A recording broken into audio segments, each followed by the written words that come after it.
ఇక నెల్లూరులో మంతా తుఫాన్ ప్రభావానికి సంబంధించి పూర్తి అప్డేట్స్ మా ప్రతినిధి వెంకట నారాయణ లైవ్ లో అందిస్తారు. వెంకట నారాయణ, నెల్లూరు జిల్లాలో ఏ ప్రాంతాలపై ఈ తుఫాన్ ఎఫెక్ట్ ఉంది, డీటెయిల్స్ ఏంటి?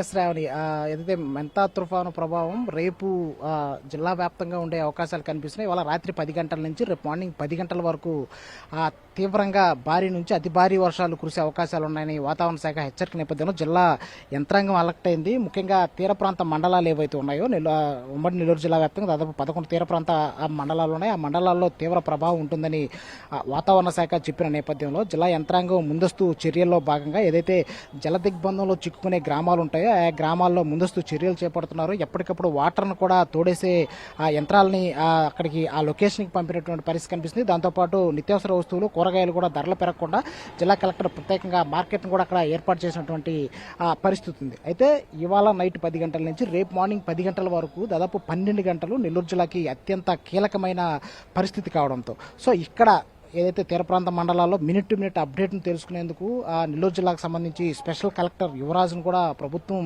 నియమించింది. ఆయన కాసేపటి క్రితమే జిల్లా కలెక్టర్తో పాటు జిల్లాకు సంబంధించిన అధికారులందరితో టెలికాన్ఫరెన్స్ నిర్వహించారు. ఏ పరిస్థితులు ఎలా ఉన్నాయనే విషయాన్ని కూడా తెలుసుకున్నారు. అయితే దాంతోపాటు నెల్లూరు కలెక్టరేట్తో పాటు రెవెన్యూ డివిజన్లోని అన్ని ప్రాంతాల్లో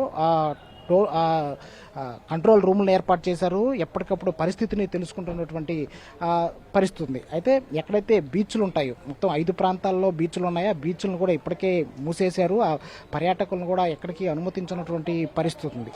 సో దాంతోపాటు ఆ వర్షాలు పడితే, భారీ వర్షాలు కురిస్తే దానికి సంబంధించి ముందస్తు జాగ్రత్తలు ఎలా తీసుకోవాలి, ఏ ప్రాంతాల్లో ఎఫెక్ట్ అవుతాయి అనేది కూడా జిల్లా కలెక్టర్ ఒక లిస్ట్ని తయారు చేసుకున్నారు. ఆ గ్రామాల్లోనే ఎక్కువ ఫోకస్ పెడుతున్నటువంటి ఆ పరిస్థితి నిన్నటి నుంచే కనిపిస్తుంది. అయితే ఈ రాత్రి నుంచి 10 గంటల నుంచి రేపు మార్నింగ్ 10 గంటల వరకు ఈ ప్రభావం ఎక్కువగా ఉన్న నేపథ్యంలో కూడా ఎప్పటికప్పుడు పరిస్థితిని తెలుసుకునేందుకు ఇక్కడే తుఫాను సహాయక కేంద్రాలను కూడా ఏర్పాటు చేశారు. సిబ్బంది కూడా బయట ప్రాంతాల నుంచి వచ్చే కాల్స్ని రిసీవ్ చేసుకుంటున్నారు. ఏమైనా సమస్యలు ఉంటే కలెక్టర్ దృష్టికి కూడా తీసుకెళ్తున్నటువంటి పరిస్థితి ఇక్కడ ఉంది. సో మొత్తంగా చూసుకుంటే నెల్లూరు జిల్లా వ్యాప్తంగా ప్రస్తుతానికైతే మోస్తారు వర్షాలు మాత్రమే కురుస్తున్నాయి. ఇవాళ రాత్రికి భారీ వర్షాలు ఉన్న నేపథ్యంలో కూడా ఎలాంటి ఆస్తి నష్టాలు సంభవించకుండా జిల్లా యంత్రాంగం పటిష్టమైన చర్యలు తీసుకున్నటువంటి పరిస్థితి కనిపిస్తుంది.